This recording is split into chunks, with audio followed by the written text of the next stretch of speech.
Lecture audio du conte Le bonheur peut se trouver dans une baguette de Hans Christian Andersen par Valérie Alain.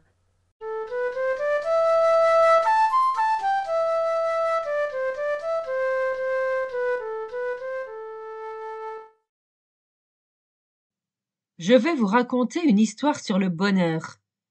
Nous connaissons tous le bonheur. Certains le voient pendant des années, d'autres seulement certaines années, un jour isolé. Il existe même des gens qui le voient une seule fois au cours de leur vie, mais nous le voyons tous. Je n'ai pas besoin de raconter, car tout le monde le sait, que notre Seigneur envoie le petit enfant et le dépose dans le sein d'une mère. Cela peut être dans le somptueux château et dans l'appartement confortable, mais aussi en plein champ où souffle le vent froid. Mais tout le monde ne sait pas, et c'est tout de même certain que notre Seigneur, en apportant l'enfant, lui apporte aussi un porte-bonheur. Seulement, il ne le met pas en évidence à côté. Il le place quelque part dans le monde, en un endroit où l'on ne pensera pas du tout le trouver. Et quand même, on le trouve toujours. C'est là ce qui est agréable. Il peut être dans une pomme. Ce fut le cas pour un savant qui s'appelait Newton. La pomme tomba et il trouva sa chance. Si vous ne connaissez pas l'histoire, demandez à ceux qui savent vous la raconter. J'ai à raconter une autre histoire, où c'est d'une poire qu'il s'agit. Il y avait un pauvre homme qui était né dans la misère, avait grandi dans la misère et dans la misère s'était marié. Il était tourneur de son métier et tournait surtout des manches de parapluie et des anneaux de parapluie. Mais il avait à peine de quoi manger. Jamais je ne trouverai le bonheur, disait-il. C'est une histoire réellement vécue, et l'on peut dire le pays et la ville où cet homme habitait, mais peu importe. Les rouges et âpres baies du sorbier poussaient, magnifiques ornements autour de sa maison et de son jardin, où il y avait aussi un poirier. Mais celui-ci ne donnait pas une seule poire, et pourtant le bonheur était dans ce poirier, dans ces poires invisibles.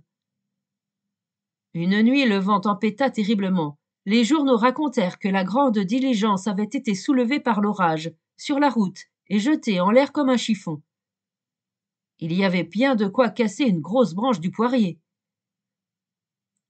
La branche fut déposée dans l'atelier, et l'homme, par plaisanterie, tourna dans son bois une grosse poire, et une autre grosse, puis une plus petite, et plusieurs toutes petites. L'arbre devait donc tout de même donner des poires un jour, dit l'homme, et il les donna comme jouets à ses enfants. Dans un pays humide, un parapluie fait partie des nécessités de la vie. Toute la maison n'en avait qu'un pour l'usage commun. Si le vent soufflait trop fort, le parapluie se retournait, et même il se cassa 2 fois. Mais l'homme le répara aussitôt. Et le plus fâcheux était que le bouton qui devait tout tenir ensemble, quand on le rabattait, sautait trop souvent, ou bien l'anneau qu'on y mettait se brisait. Un jour, le bouton sauta. L'homme le chercha par terre et y ramassa une des plus petites poires qu'il avait tournées, une de celles que les enfants avaient eues pour jouer. Pas moyen de trouver le bouton, dit l'homme, mais ce petit objet peut bien rendre le même service. Et il y perça un trou, passa dedans un cordon, et la petite poire s'adaptait très bien à l'anneau brisé.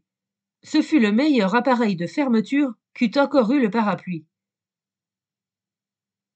Lorsque l'année suivante, l'homme dut envoyer des manches de parapluie à la capitale, où il livrait sa marchandise, il envoya aussi 2 des petites poires tournées avec le demi-anneau autour, et demanda qu'on en fît l'essai, et elles arrivèrent ainsi en Amérique. Là, on s'aperçut bientôt que la petite poire tenait beaucoup mieux qu'aucun autre bouton, et l'on demanda au marchand que tous ces parapluies se ferment désormais avec une petite poire. Ah, la besogne ne manqua pas. Des poires par milliers, des poires à tous les parapluies. L'homme dut s'y atteler. Il tournait et tournait. Tout le poirier fut transformé en petites poires de bois. Cela donna des skillings, cela donna des dellers. En ce poirier résidait mon bonheur, dit l'homme. Et il eut alors un grand atelier avec des compagnons et apprentis. Il était toujours de bonne humeur et disait « Le bonheur peut se trouver dans une baguette ». C'est ce que je dis aussi, moi qui raconte l'histoire. Vous connaissez le dicton? Prenez une baguette blanche dans votre bouche et vous serez invisible. Mais il faut que ce soit la bonne baguette, celle qui nous est donnée comme porte-bonheur par notre Seigneur. Je l'ai eue, et je peux aussi, comme le tourneur, avoir de l'or sonnant, de l'or rayonnant, le meilleur, celui qui rayonne dans les yeux des enfants, qui résonne dans leur bouche et dans celles de père et mère aussi. Ils lisent les histoires, et je suis avec eux dans la salle, mais invisible, et j'ai la baguette blanche dans la bouche. Si alors je m'aperçois qu'ils sont contents de ce que je raconte, oui, alors je dis aussi, le bonheur peut se trouver dans une baguette.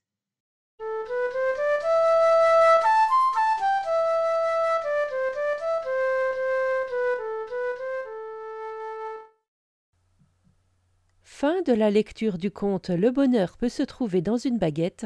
Merci de votre écoute. Je vous rends vos oreilles. Cœur avec les doigts.